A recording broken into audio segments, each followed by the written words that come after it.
Hello everyone, कैसे हैं सब लोग। तो जैसा कि मैंने प्रॉमिस किया था कि आप लोगों के लिए मैं एक बहुत जल्द नई सीरीज लेके आने वाला हूं। तो ये वही सीरीज है उस कॉन्टेक्स्ट में, उस लाइन में जहां पे हम लोग बात करने वाले हैं डेली एडिटोरियल्स।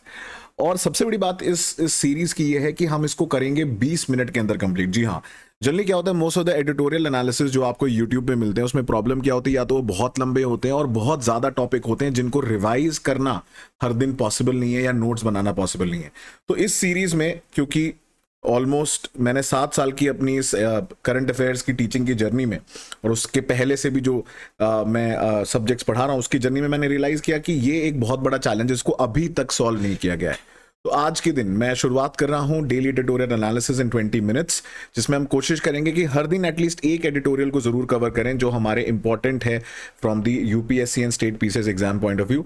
और आज इसी सिलसिले में हम लोग बात करने वाले हैं पहले एडिटोरियल की, जो कि आया है भारत के ऊपर, फॉरेन पॉलिसी के ऊपर, जो प्रधानमंत्री मोदी एससीओ समिट अटेंड करने के लिए जाने वाले हैं समरकंद, उज्बेकिस्तान।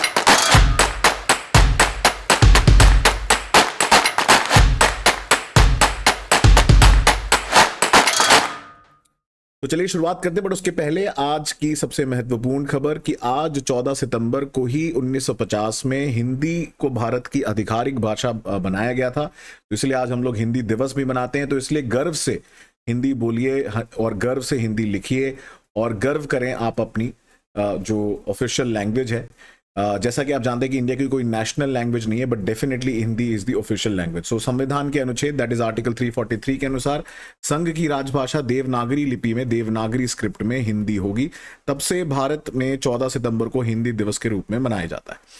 तो जनरली आप देखेंगे दूसरी कंट्रीज आप जाएंगे तो वहां पे उन्हें बड़ा गर्व महसूस होता है अपनी लोकल लैंग्वेज या रीजनल लैंग्वेज बात करने के लिए। तो हमें भी ऐसा फील करना चाहिए, ना सिर्फ हिंदी के लिए बट बाकी लैंग्वेजेस के लिए भी, जो भी आपकी रीजनल लैंग्वेजेस। तो गर्व से मनाइए हिंदी दिवस। तो चलिए शुरुआत करते हैं। देखिए, मैंने थोड़ा सा इसमें ना चीज़ों को चेंज किया है आप लोगों के लिए। पहली चीज़ जो होगी आपके एडिटोरियल में, कि भले ही हम एक एडिटोरियल पे फोकस करें, और ऐसा भी हो सकता है कि डेली ना हो, एक दिन छोड़ के आए, because depending on the topic हर दिन नेसेसरी नहीं होता है एडिटोरियल को पढ़ना। न्यूज़ जहां तक है, अगर हम बात करें न्यूज़ की, तो वो आपको मेरी टीम की पीडीएफ कंपाइलेशन आपको मिल जाएगी, और वो आप वैसे भी आप देखोगे डेली कहीं ना कहीं से कवर हो ही जाता है। बट सबसे बड़ी जो प्रॉब्लम आती है, जो सबसे बड़ा चैलेंज होता है, क्योंकि मेरा थोड़ा जो शेड्यूल भी काफ़ी स्ट्रिक्ट है, टफ है, तो उसलिए मेरे लिए भी पॉसिबल नहीं हो पाता कि हर दिन मैं न्यूज़ कवर कर पाऊँ। बट मेरे लिए 20 मिनट्स निकालना will not be a big challenge इसके लिए। बट उसके पहले आपको लगता ही 20 मिनट्स है यहाँ पे, बट उसके पहले जो एनालिसिस है उसके लिए नोट्स बनाना, मेरी कोई कंटेंट मेकिंग टीम नहीं है एडिटोरियल के लिए, मैं खुद ही बनाता हूँ अनलाइक अदर्स। सो इसलिए मुझे खुद इसको गो थ्रू करना पड़ता है। फिर मैं एक आर्टिकल को पिकअप करूंगा और उसको हम लोग डिटेल में इस तरीके से कवर करेंगे कि एटलीस्ट हमारा अगर इससे रिलेटेड कोई चीज़ एग्जाम में न्यूज़ में आएगी तो हम उसको ढंग से कवर कर पाएँ। तो पहली चीज़ जो हम करेंगे किसी भी एडिटोरियल में, वो करने वाले हैं उसकी मैपिंग विद द सिलेबस, कि हमारे सिलेबस में प्रीलिम्स और मेंस पॉइंट ऑफ व्यू से क्या क्या चीज़ें इस आर्टिकल में आपको देखने को मिलेंगी। पहला ऑफ कोर्स, क्योंकि इंटरनेशनल रिलेशंस का टॉपिक है, तो जनरल स्टडीज पेपर 2 का टॉपिक है ये।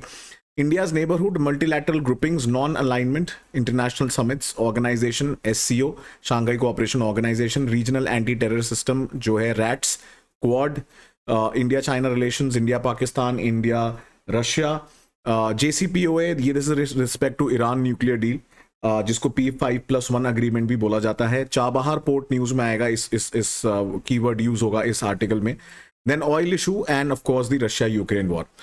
तो अगर मैं बताऊं, ये सुहासनी हैदर जी ने जो आर्टिकल लिखा है, इनके जनरली आर्टिकल्स बहुत अच्छे होते हैं। अगर आप आईआर के लिए प्रिपेयर कर रहे हैं, along with C Raja Mohan ji जो इंडियन एक्सप्रेस में निकलता है, उसके अलावा राकेश सूद और कुछ ऐसे आप देखेंगे स्टालवर्ट्स हैं जिनके एडिटोरियल्स बहुत ही अच्छे होते हैं इंटरनेशनल रिलेशंस के लिए। तो चलिए शुरुआत करते हैं without further do on this topic. तो पहली चीज अगर आप देखेंगे इस एरिया में जो हाईलाइट की गई है इस आर्टिकल में, अच्छा बाय द वे आपको नोट्स जो है, ये जो पीडीएफ है, मैं आप देखेंगे डिस्क्रिप्शन बॉक्स में लिंक मिल जाएगा आपको मेरी वेबसाइट dipanshuSingh.com पे। तो जैसे ही ये सेशन खत्म हो जाएगा, आप उसके बाद इसको डाउनलोड कर सकते हैं। तो आपके लिए रेडीमेड नोट्स भी रहेंगे, आप चाहें तो ये बॉक्सेस में जगह खाली है, उसमें एक्स्ट्रा चीज़ों को भी नोट कर सकते हैं जो मैं इस क्लास में डिस्कस करूंगा। तो प्रधानमंत्री मोदी जो है शांघाई कोऑपरेशन जो समिट है एससीओ का ऑर्गेनाइजेशन का, ये अटेंड करने के लिए जा रहे हैं 2 दिन के लिए समरकंद उज्बेकिस्तान में 15 से 16 सितंबर। बहुत इंपॉर्टेंट माना जा रहा है क्योंकि ये काफ़ी सारी चीज़ों के बैकड्रॉप के बाद ये इवेंट हो रहा है। तो डॉक्टर जयशंकर की बुक है द इंडिया वे को कोट करते हुए सुहासिनी जी बोलती हैं that he has been a very big critic of non align movement. और उन्होंने बोला है, अपनी बुक में मेंशन भी किया है कि अब ये टाइम आ गया है कि भारत को रियलिस्टिक मल्टीपल अलाइनमेंट्स के बारे में सोचना चाहिए।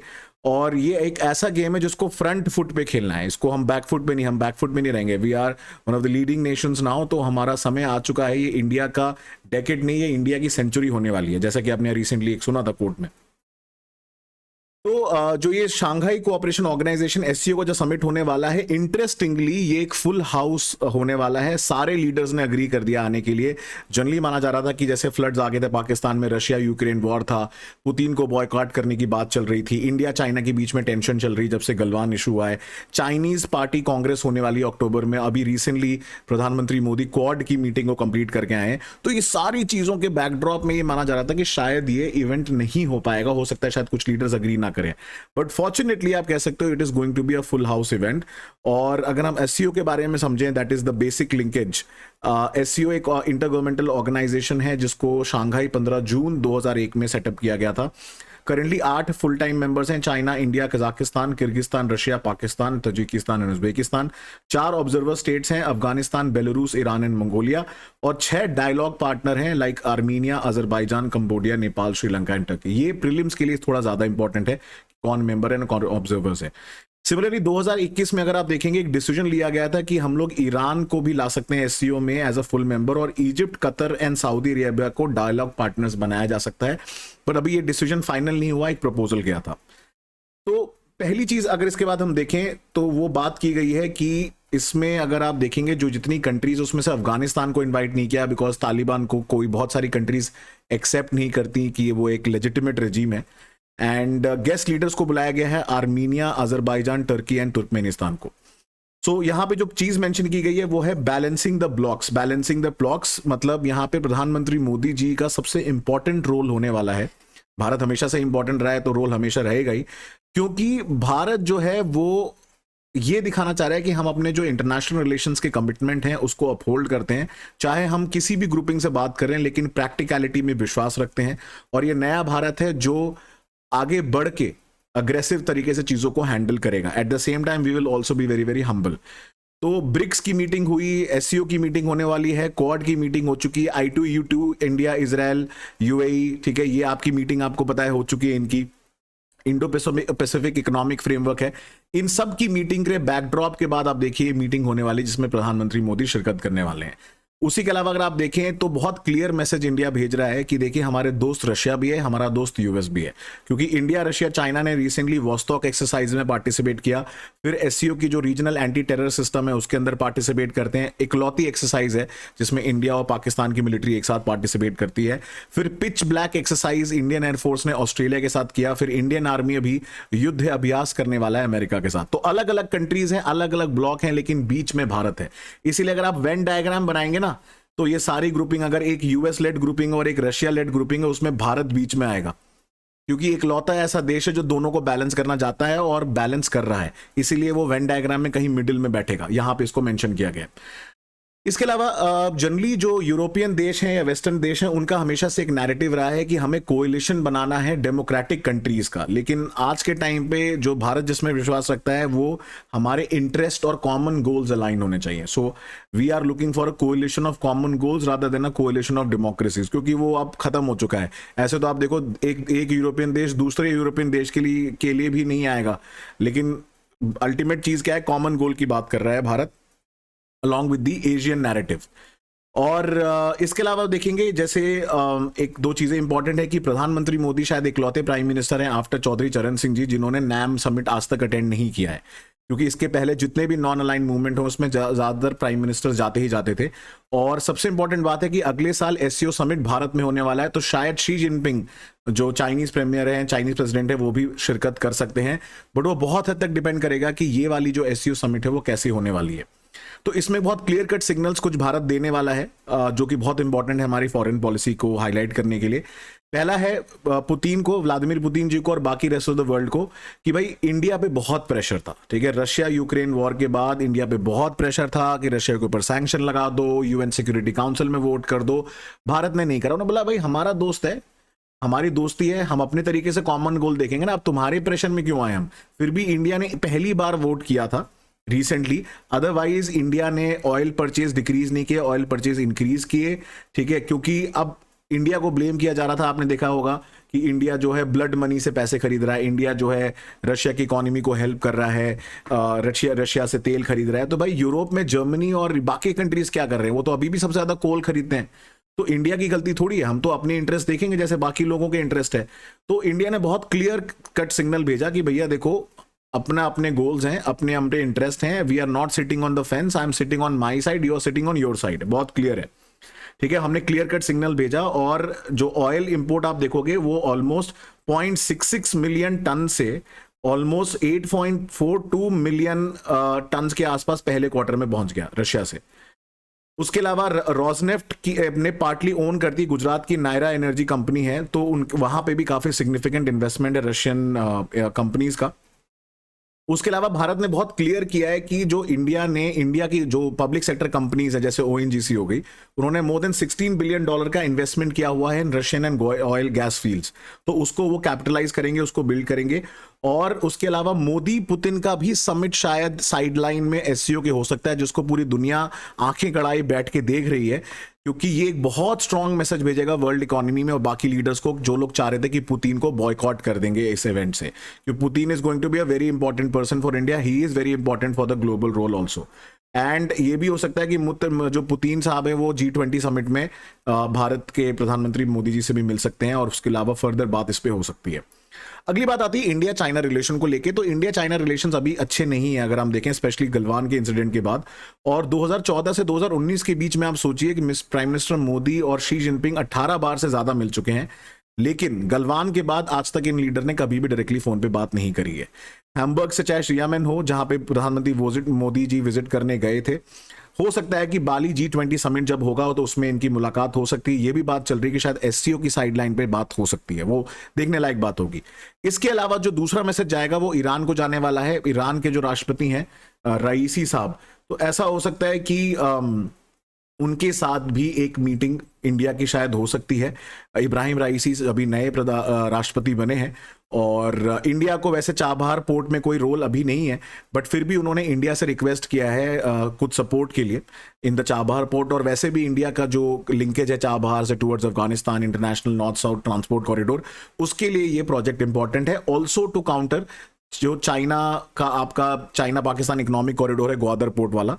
एंड एक और चीज यहां से शायद निकल के आ सकती है कि भारत का ऑयल इंपोर्ट जो ईरान के साथ पहले होता था, जब से डोनाल्ड ट्रंप ने न्यूक्लियर डील को कैंसिल किया, वो दोबारा हो सकता है, और शायद इसको इंक्रीज किया जाए, क्योंकि ऑलमोस्ट 12% से ज्यादा हमने ऑयल कट कर दिया था इंपोर्ट करना ईरान से।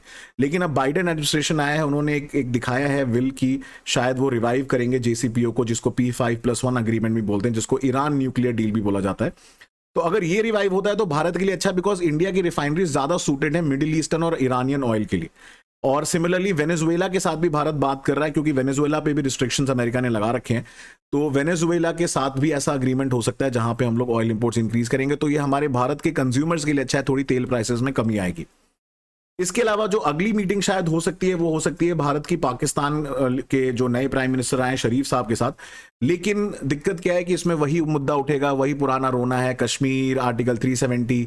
बट अभी उनकी इकोनॉमी काफी ज्यादा बुरे हालात में है, फ्लड्स आए हुए हैं, काफी लोगों की जान चली गई, तो हो सकता है यहाँ पे कुछ ब्रेक थ्रू हो सके। बट यहाँ पे थोड़ा एक ऑप्टिमिज्म की थोड़ी कमी है with respect to India Pakistan relation. उसके अलावा अजीत डोभाल जी जो हमारे NSA हैं, उन्होंने बैक चैनल टॉक्स कंटिन्यू रखी हुई है। ऐसा नहीं कि प्रधानमंत्री इस बात नहीं कर रहे हैं तो बात होना बिल्कुल रुक गई है।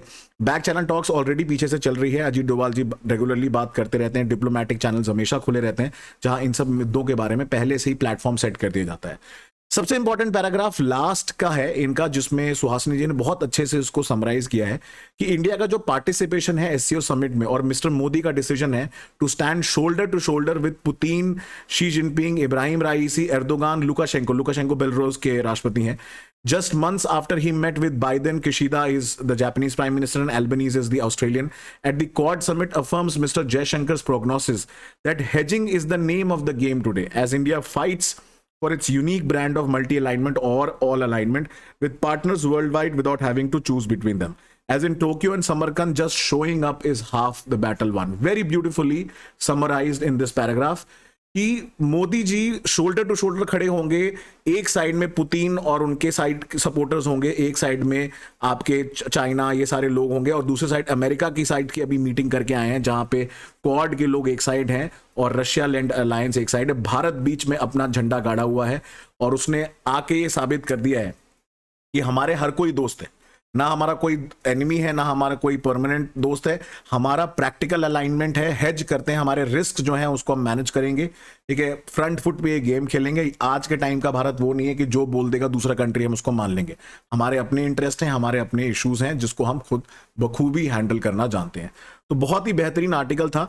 अब सिमिलरली ऐसे एडिटोरियल्स में मैं एक प्रीलिम्स के पर्सपेक्टिव से भी चीज डाला करूंगा। तो मैपिंग के पॉइंट ऑफ व्यू से देखिए, यहाँ दो चीजें हैं। एक तो ताशकंद अग्रीमेंट आप जानते ही हैं, बहुत फेमस रहा है, तो उज्बेकिस्तान में यहाँ पे, उसके नीचे की तरफ समरकंद है जहां पे ये समिट होने वाला है। इसको कल्चरल कैपिटल एक्चुअली बोला जाता है ऑफ उज्बेकिस्तान, और मुगल्स के पीरियड से ये एक इंपॉर्टेंट जगह रही है Samarkand, and Bukhara, Samarkand, all of these areas.